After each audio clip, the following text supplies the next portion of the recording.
And of course, you peddle his smut, and I wanted to kind of talk about something else because I've always hated him, but there was something that happened that turned me on to him. Okay. And we never got there. I still think he was a smut peddler. I still think he desensitized a generation of men to the art of lovemaking. Do I think the crotch is? What was the quote again? Head to the panties. What was it? Well, he's always had an obsession with the crotch. I mean, he was basically the guy that they'd be reading his stuff while beating off in a gas station bathroom. That's what his stuff was. So he's gas station bathroom guy. Yeah. Okay, fair enough. But I do think that there is, look, how do I put this? Okay, when you get a car, right? When you make the decision to buy a car, there are many factors. Yes, inevitably, its basic purpose is getting you from A to B, right? Much like when you are in the art of sensual lovemaking, yes, the inevitable goal is to get to the crotch, I guess, I guess. But I feel like that's just oversimplifying a beautiful act. And I think that's what... So you're saying it's all about the trip, the journey along the way, the drive. The drive. Look, if I get a car, yes, I'm buying it to go from A to B. It's not about the destination. I mean, it's about how you get there, but it's also about, the route you take. Are you looking at the forest for the trees? Yeah. Right. Are you looking at the forest for the trees, right? I hate long drives. Of course, right. Just you're just if you could get into a little portal and poof somewhere, you would do that. Yes, poof me. Yeah, but you want to be poofed, right? I love the poof. But Larry Flint changed, at least the way I felt. It changed when I was exposed to a movie. He had a movie come out in the mid-'90s, and really, I think when I found out how much control he had over the people versus Larry Flint. Do you remember that movie, Jeff? I do remember that, yeah.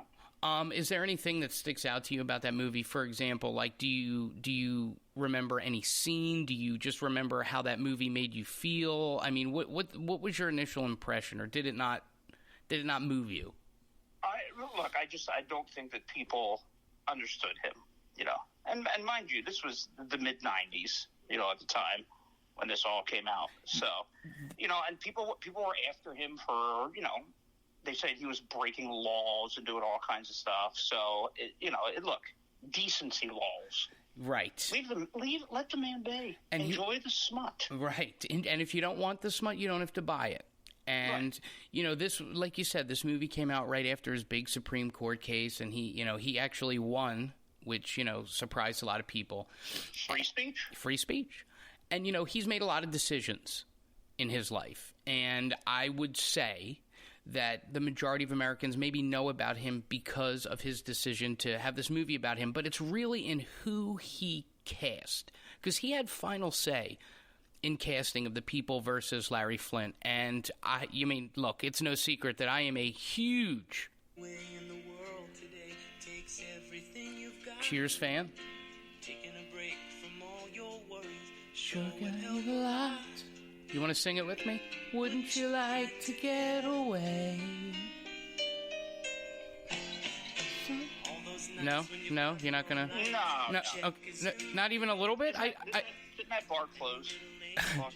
It did. It actually was. It did go out of business. Yes, it did. They should have. And it was underground, right? You had to go down into it. Yes, right. As a matter of fact, my dad visited Cheers many times in his life. I actually have a T-shirt from Cheers. And they're always glad you came. They should have had an autograph signing with Kelsey Grammer, then demolished the building. You mean had a final goodbye and had him come there, and then. Right. And then he tries to get out, and the doors are chained. And they just explode the building and sort of implode it? Right. Well, you know what? Say what you will. We're not going to get devolved. I'm not going to listen to your rhetoric on Kelsey. But what I do want to say is Larry Flint changed in my eyes when he decided that he would cast Woody Harrelson, a.k.a. Woody from Cheers. Yeah, the star of Cheers. And when he looked at the whole cast... One of them. When he looked at the cast of Cheers, he was thinking, who would be good for this? And he figured the star that people care about. Well, let's see. It was Woody Harrelson. Well, here's the thing. Ted Danson, you wouldn't believe, as a Larry Flint. Like, Ted Danson was too much of a sex symbol, right? Right. Norm, I don't know if Norm could have pulled off a wheelchair. Do you? Yeah, 110%. You think Norm could have pulled off the wheelchair? Sure. See, I don't know. I don't believe in George Wendt. I don't. Okay. I mean, I don't know. How about that? Well, he doesn't give a shit about you either. So. Well, what about the mailman? What about our good friend, the mailman? Cliff Clavin. Yeah, you know what? He could have made it happen. The problem is, could he carry the whole role? That's the thing. You know, he's a scene guy. Is Ratzenberger right? Is Ratzenberger a leading man? No, I don't see him as a leading man, but he's a good complement. Agreed. You know? And then that leaves you the final two of the main cast. Again, we are leaving the absolute Tony Award-winning, Emmy Award-winning, Oscar-nominated, Grammy-nominated Kelsey Grammer. Who has to pay people to have sex with him. Again, that's a total fallacy, and anyone, could look him up and realize that's totally false. I don't think that Larry Flint thought that he even had a shot at Kelsey, because at this point, Frasier was the number one program on television. His star was rising. Everyone else was kind of withering away. And so that wasn't a realistic cast. Now, could Kelsey have carried the movie? Yes. Would he have been a good Larry Flint? An excellent Larry Flint. But Kelsey was too big, and he still, to this day, is. So we have Rhea Perlman, and we have Woody Harrelson. And that must have been a tough choice. No, that wasn't very difficult. You don't think so? See, I think Rhea Perlman could have given the Flint role. You think that she could have been, like, wasn't he obsessed with, like, one stripper? I think they wound up casting Courtney Love. Correct. In the movie, but like, couldn't, you think Rhea could have been, like, the coke blowing in the backseat stripper? Well, see, here's the thing. I think Perlman could have actually played Larry. I think that at the time that this movie was going, the absolutely impassioned sexcapades that were going on between her and DeVito at the time made her a very sexual person. And I think, despite the confines of is Larry Flint a man or a woman, I think Rhea Perlman could have taken that role and given it the necessary sexualization that it needed, because at the time her and DeVito were really, really pounding it out. Look, I don't even think that he would have hired Kelsey Grammer to work on some of the Hustler photo shoots to clean up the spunk that was left over. Okay. Oh, I'm sorry. Again, you know what? I'm not going to let you bring me down this day. I'm not going to listen. He could have been the spunk janitor. All right.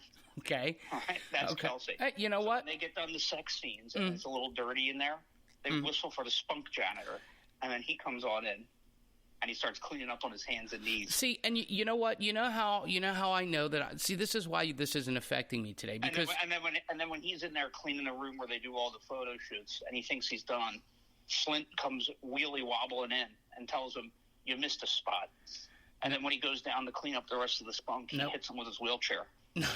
Nope. And you know what? If you knew anything, you would know that person's called a fluffer. Okay, and Kelsey Grammer. That's fine, but he doesn't get he is there for one thing, not to fluff a pillow, not to do anything. He's there to clean up spunk. So you're saying that he's not even the fluffer guy, because that is part of the fluffer's job to keep you going and or to clean things up. You're not even nothing. No, he's straight spunk duty.